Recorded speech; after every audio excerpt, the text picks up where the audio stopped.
Assalamualaikum warahmatullahi wabarakatuh. Alhamdulillah, alhamdulillah wa syukurillah, wala haula wala quwata illa billah. Terima kasih untuk saudaraku semuanya dimanapun panjenengan berada, yang selalu dirahmati oleh Allah Subhanahu wa Ta'ala.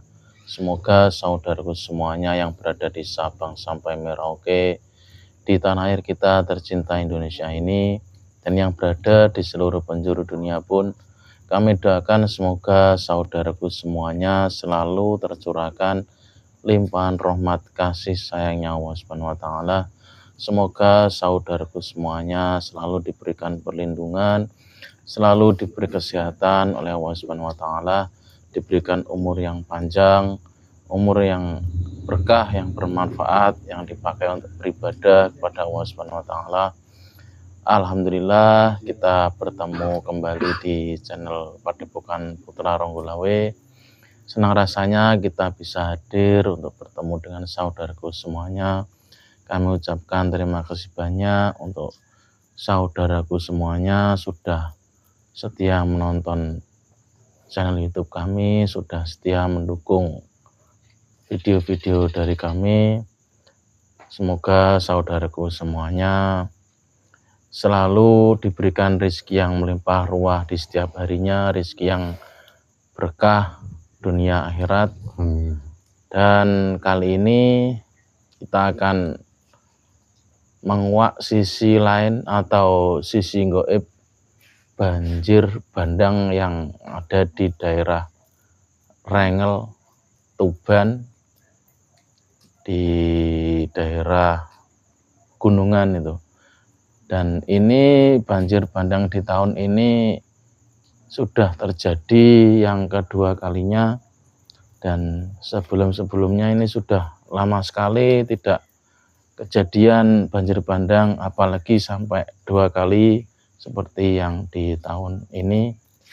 Nanti kita akan coba tarik sisi gaibnya, apa itu murni karena alam, cuaca, atau memang ada dari sisi gaib, atau nanti barangkali ada peringatan-peringatan atau pesan-pesan. Dan untuk mempersingkat waktunya, saudaraku, mohon doanya agar dalam proses mediumisasi nanti diberikan kelancaran, tidak ada halangan apapun sampai selesai nanti. Dan langsung saja kita mulai untuk proses mediumisasinya. Sudah siap, Ais? Monggo.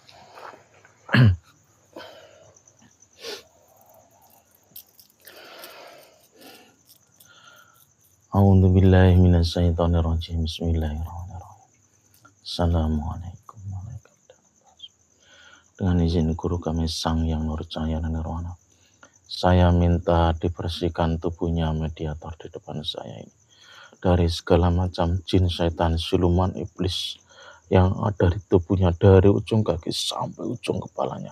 Seluruhnya saya minta, seluruhnya terrantai, seluruhnya tanpa terkecuali, terrantai seluruhnya keluar dari tubuhnya mediator. Allah.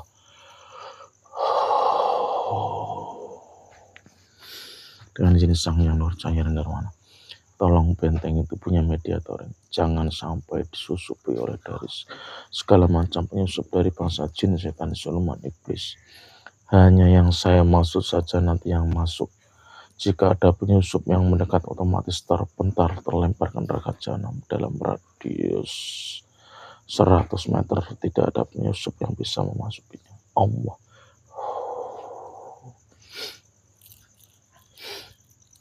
Bismillahirrahmanirrahim.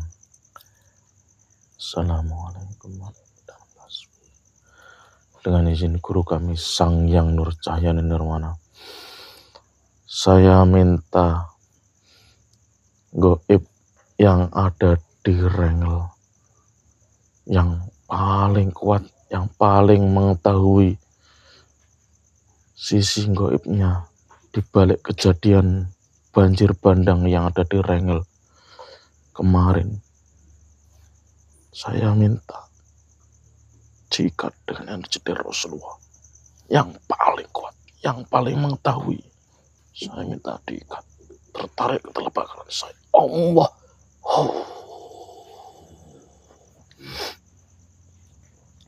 Dengan izin Sang Yang Nurjaya Nirwana, saya minta agar yang saya tarik masuk dalam tubuhnya mediator di depan saya ini. Allah. Terkunci di dalam tubuhnya. Dengan izin Sang Yang Nurjaya Nirwana, kuasai penuh tubuhnya mediator. Allah. Sinkron dengan tubuhnya mediator. Allah. Dengan izin Sang Yang Nurjaya Nirwana, saya minta jika yang masuk ini penyusup atau yang bukan yang saya maksud, otomatis tubuhnya meledak, terlempar ke neraka jahanam. Allah.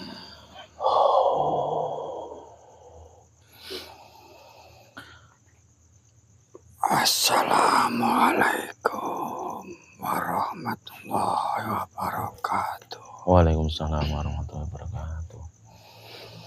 Dari mana ini, Mbak?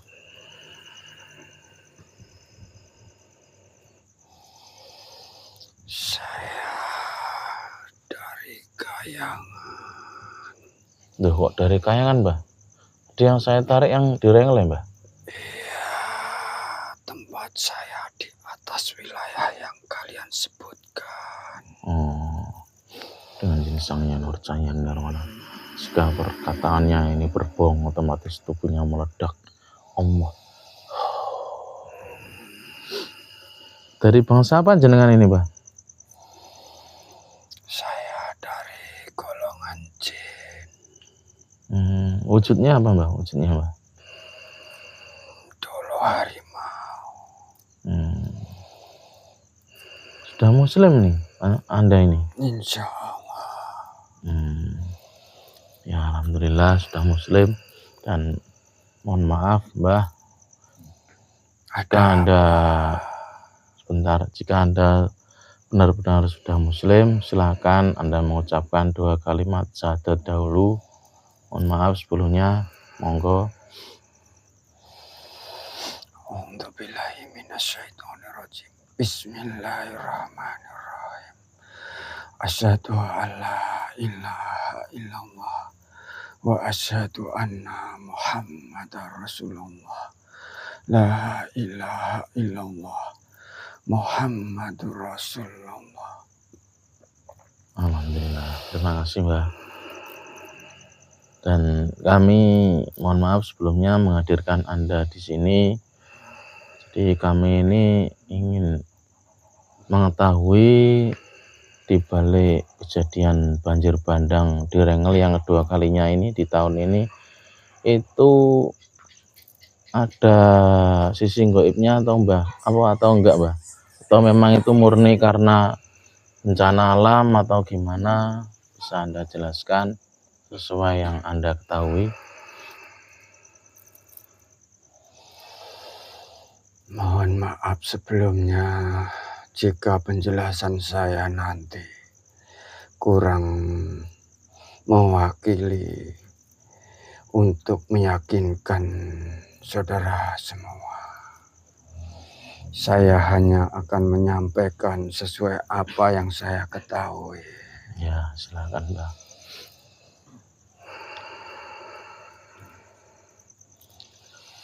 Ini mengenai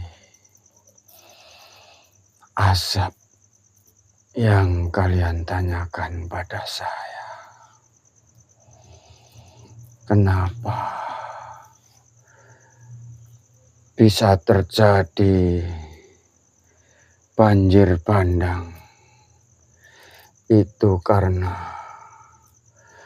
semua terjadi karena ulahnya manusia itu sendiri, sehingga Allah menurunkan azab di wilayah yang banyak melakukan hukum-hukum riba. Berarti tempat yang kalian maksud yang telah terjadi banjir bandang itu dikarenakan banyak yang melakukan hukum riba.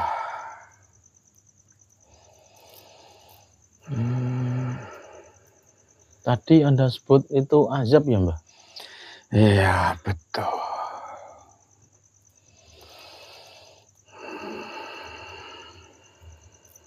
Berarti bukan murni bencana alam berarti ya? Berkaitan juga itu. Kalau bencana alam karena wilayah situ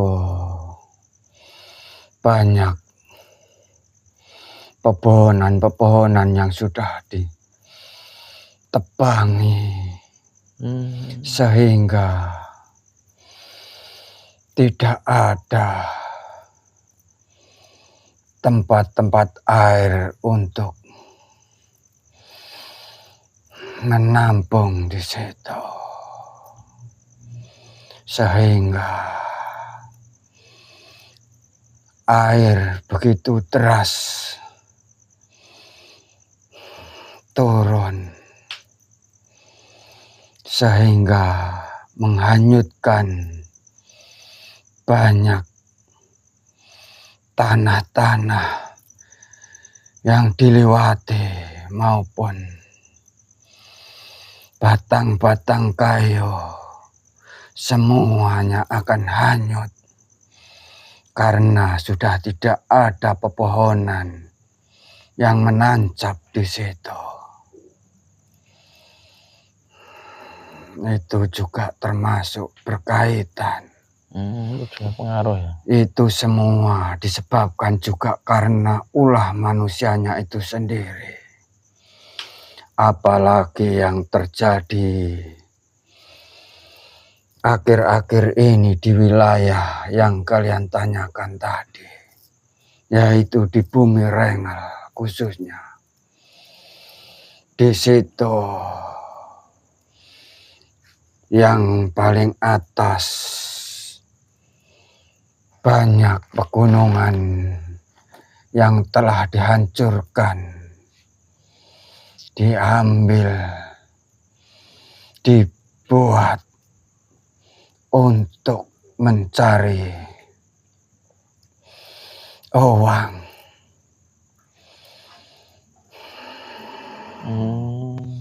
Jadi banyak tanah-tanah di situ dan batu-batunya sudah diambil sama manusia-manusia, khususnya yang ada di sekitar situ.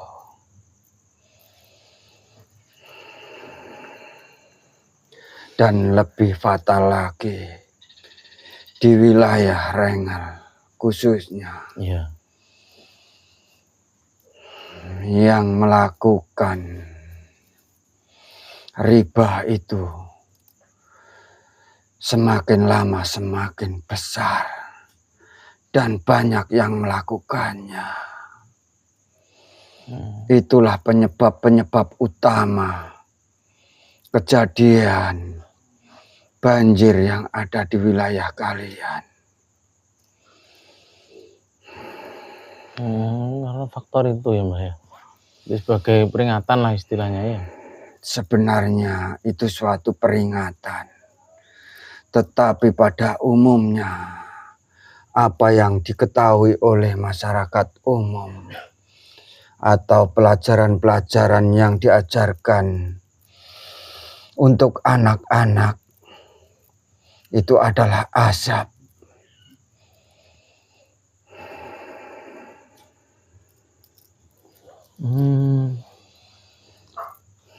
Mungkin banyak yang nggak tahu, Mbah, kalau riba itu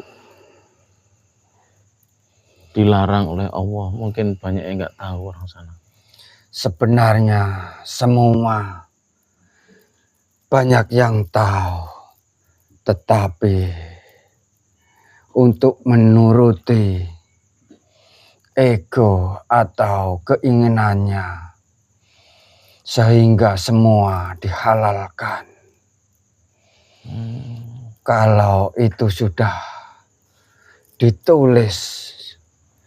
Kalau sudah dilarang, ya harus jangan dilakukan. Kalau sudah diharamkan, ya jangan dikerjakan. Itu sudah melanggar aturan syariat.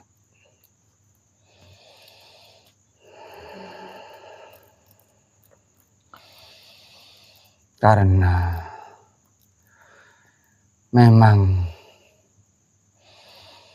banyak orang yang terkecoh pada sosok atau kenyataan yang dilihat. Seolah-olah apa yang diketahui atau yang dilihat itu benar atau baik. Itu sudah dianggapnya sudah benar. Contohnya, banyak orang yang menjalankan ibadah, sholat, haji, itu sebenarnya hanya untuk mencari ketenaran atau supaya dianggap orang yang sudah melakukan ibadah yang diperintahkan Allah itu saja. Sebenarnya untuk kebenaran semuanya sudah dilanggar atau diterjang semua. Semuanya hanya dibuat teori-teori saja. Cari jati diri karena banyak orang-orang yang masih awam dalam pengetahuan. Contohnya lagi, banyak orang yang sholat atau sembahyang, tetapi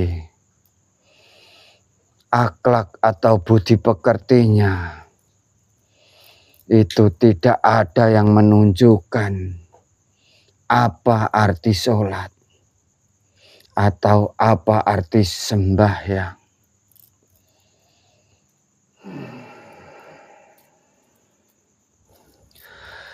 Sembahyang atau sholat itu didirikan supaya tidak melakukan perbuatan-perbuatan keji dan mungkar. Itu salah satunya. Dan ada lagi, itu tanda atau cara untuk mendekatkan diri kita kepada Tuhan kita. Tetapi semua banyak orang yang tidak tahu. Banyak yang sholat, tetapi sifat-sifatnya semuanya malah melebihi sifatnya iblis.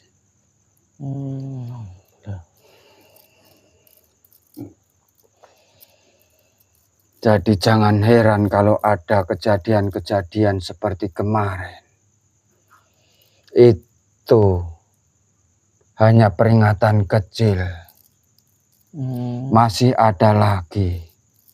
Jika manusianya tidak mau merubah akhlak atau budi pekertinya, perilakunya, dan cepat-cepat mendekatkan diri pada Tuhannya,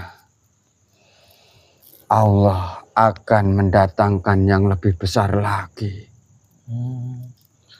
Berarti riba itu tidak hanya azab di akhirat nanti, Mbah ya. Berarti di dunia ini sudah diturunkan, Mbah ya.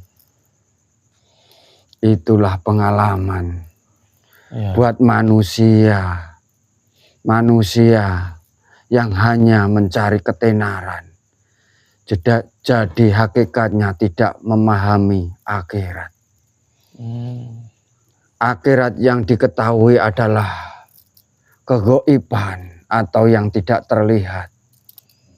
Tetapi apa yang tidak terlihat atau yang dinamakan gaib itu sebenarnya mengikuti dalam kenyataan ini. Kalau kenyataannya buruk, di dalam kegaibannya atau yang dinamakan akhirat itu juga akan buruk. Jadi sama saja itu sebenarnya. Kunci utama ya waktu kita masih di dunia ini. Bagaimana cara hidup kita ini sesuai aturannya apa tidak.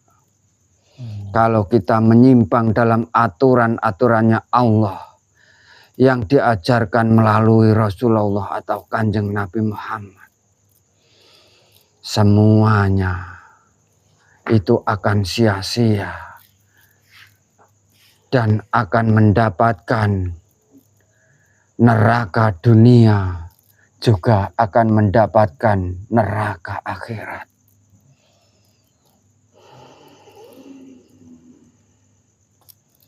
Umumnya kan orang tahunya itu kan kadang ada bencana di dunia ini sebagai peringatan karena di wilayah tersebut misalnya banyak kemaksiatan atau zina, dan mungkin orang-orang tidak mengira kalau gara-gara faktor riba itu juga pengaruh terjadinya bencana itu juga, maksudnya itu.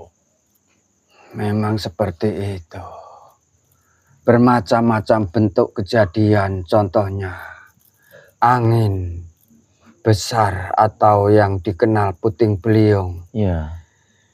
Di situ Allah akan memperingatkan karena di tempat itu banyak kemaksiatan.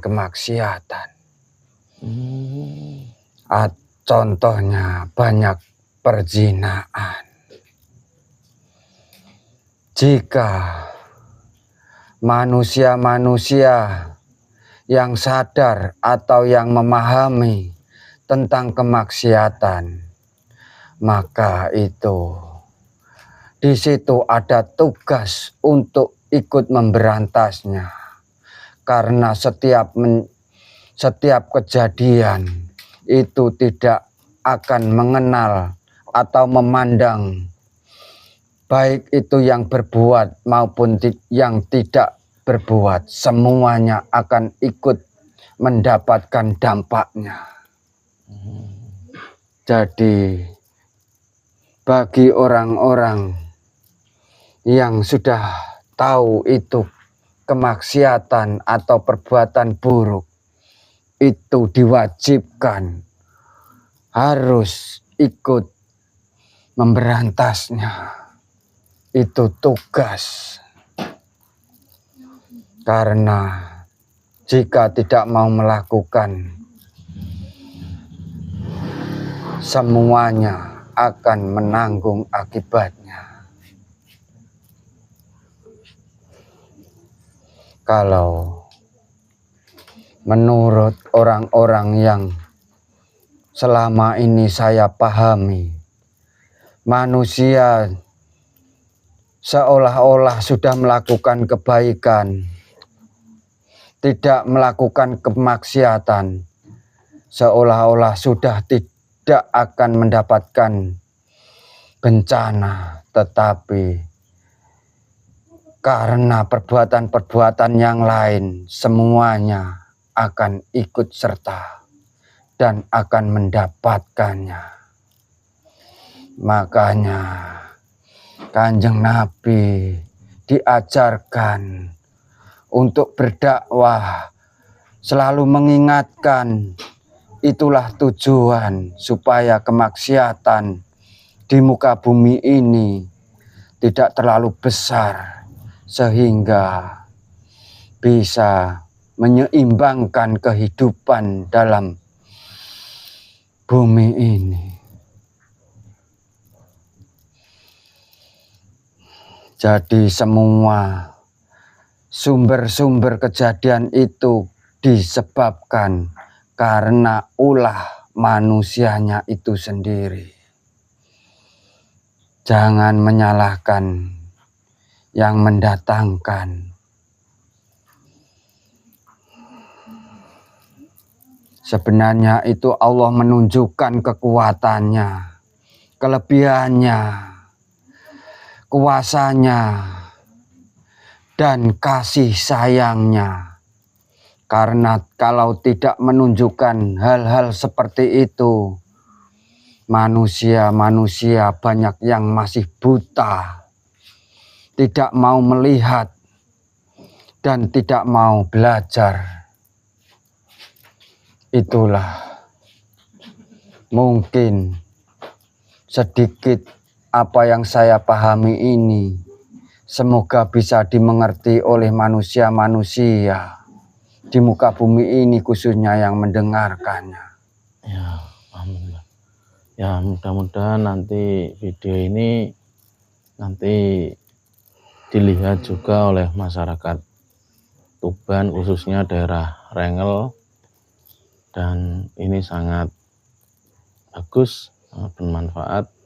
Dan saran-saran dari Anda gimana, Mbah? Maksudnya untuk orang-orang yang sudah terjun ke riba, ini solusinya gimana sesuai yang Anda ketahui ini? Solusinya itu kembali pada dirinya atau orangnya masing-masing. Sekarang yang ingin selamat, rubahlah kehidupanmu sendiri. Jangan menunggu dirubah oleh orang lain atau Tuhan kalian. Karena Allah pun tidak akan merubah suatu kaum jika kaumnya tidak mau merubah dirinya sendiri. Jadi, jangan banyak menilai orang lain. Belajarlah benahi kesalahannya sendiri sebelum menilai orang lain. Selalu belajar bersihkan diri kalian dari dosa-dosa. Awali dengan bertaubat. Karena kunci utama kalau ingin merubah suatu kebaikan atau perilaku-perilaku yang selama ini dalam kehidupan kita, kalau tidak diawali dari bertaubat, itu mustahil dan akan sulit sekali untuk dilakukan. Karena kotoran-kotoran itulah yang masih menutupi hijab-hijabnya atau sumber-sumber cahaya yang ada dalam dirinya. Bersihkan dulu kalau ingin hidup selamat sampai akhirat. Itu kunci utama. Jangan hanya ingin merubah suatu kebaikan atau perilaku-perilaku kita dari perilaku yang dulu ingin lebih baik. Tapi kalau tidak diawali dari bertobat, mustahil untuk berubah. Ingat kata-kata yang tadi. Allah tidak akan merubah hambanya atau kaumnya kalau kaumnya atau hambanya atau yang dikenal makhluk ciptaannya tidak mau merubah dirinya sendiri. Allah tidak akan merubahnya. Niatkan dari sekarang. Jangan menunggu sebelum azab tadi datang. Dan ini Maksud saya orang-orang yang sebagai pelaku riba ini kan biasanya kan macam-macam, Mbah. Maksudnya ada yang karena faktor dibuat usaha, ada yang karena faktor dibuat beli rumah, beli kendaraan. Dan ini solusinya kalau buat pelaku riba itu sendiri ini gimana, Mbah? Maksudnya jika mereka sudah tahu kalau riba itu haram, dilarang oleh Allah, dilaknat oleh Allah, maksud saya ini apa yang harus mereka perbuat? Maksud saya gitu. Jika ingin dia berhenti dari perbuatan riba, apa yang dimiliki, contohnya tadi mobil, itu harus dijual dan harus dibagikan pada fakir-fakir miskin atau anak yatim. Dan harus dimulai dari awal lagi, ibarat bayi yang baru lahir harus kembali suci lagi. Karena sebelum ingin membuka toko, ingin beli mobil, itu karena bersumber karena keinginan, menuruti keinginan nafsunya. Apa itu salahnya Tuhan kalian? Itu salahmu sendiri atau salah mereka sendiri karena tidak mau atau tidak yakin adanya yang membagi rezeki, yaitu Tuhan mereka sendiri. Jadi kalau mereka punya aset entah itu mobil atau sepeda motor harus berani jual berarti, Mbak? Harus kalau ingin membersihkan dirinya dari dosa-dosa yang sudah diperbuatnya. Harus dijual. Kalau masih punya hutang berarti hasil penjualan tadi dibuat lunasi gitu, Mbak ya? Semuanya harus diberesi. Sisanya dikasihkan anak yatim sama fakir miskin. Itu hak mereka. Iya. Ya. Bagus, Mbak. Dan terima kasih untuk waktunya. Mohon maaf kalau tadi mengganggu waktu Anda barangkali Anda pas istirahat atau pas lagi tugas. Ini juga sebagai tugas saya juga, tanggung jawab saya juga untuk mengingatkan. Saya hanya bisa mengingatkan dan tidak bisa merubah mereka semua atau mengendalikan apa yang terjadi. Jika ingin kejadian seperti kemarin tidak terulangi, lakukan apa yang saya ucapkan tadi. Ya, mudah-mudahan orang-orang banyak yang sadar, Mbah. Setelah melihat video ini, mudah-mudahan banyak yang sadar kalau perbuatan riba itu sangat dilarang oleh Allah Subhanahu wa taala. Dan sangat bagus ini nanti untuk sebagai pengingat kita semua yang menonton video ini. Dan sebelumnya saya pamit. Kata-kata saya yang saya ucapkan tadi boleh dipercaya juga boleh tidak, karena kebenaran hanya mutlak milik Allah. Semuanya tidak ada pemaksaan. Jika ada kurang lebihnya saya mohon maaf yang sebesar-besarnya. Ya, sama-sama, Mbah. Dan saya mohon pamit untuk semuanya.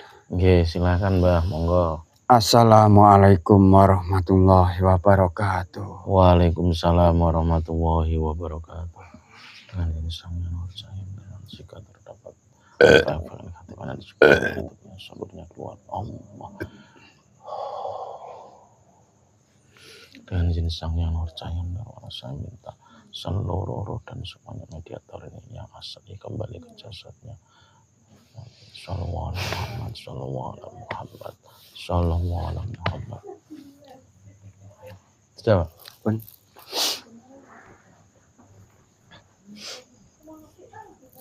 Alhamdulillah untuk proses mediumisasinya tadi sudah selesai. Alhamdulillah berjalan dengan lancar. Dari proses mediumisasi tadi kita bisa memetik pelajaran dan hikmah yang bisa kita ambil. Dan pesan dari mbahnya tadi, jadi selain karena faktor cuaca dan karena ulah manusia itu sendiri yang ada di sekitar Rengel sana, maksudnya seperti banyak tambang, banyak pohon-pohon yang ditebangi, jadi tetap ada faktor sisi gaib di balik kejadian banjir bandang yang ada di Rengel kemarin. Jadi menurut mbahnya tadi itu termasuk peringatan dari Allah. Di situ banyak terjadi praktek riba, dan mudah-mudahan buat siapa saja, tidak hanya yang warga sekitar Rengel sana, juga penonton-penonton, kalau bisa mulai ditinggalkan praktek-praktek tersebut. Jadi sangat bagus dari video ini tadi kita bisa mengambil hikmahnya, dan video ini jangan dipercaya 100%, tidak mewakili suatu kebenaran mutlak hanya milik Allah Subhanahu wa taala. Jadi kita hanya mengambil sisi positifnya saja dan kita buang sisi negatifnya. Dan jika ada salah kata atau salah pengucapan dari kami mohon maaf yang sebesar-besarnya. Sekian dari kami mohon undur diri dahulu. Wabillahi taufik wal hidayah, waridha wal inayah. Wassalamualaikum warahmatullahi wabarakatuh.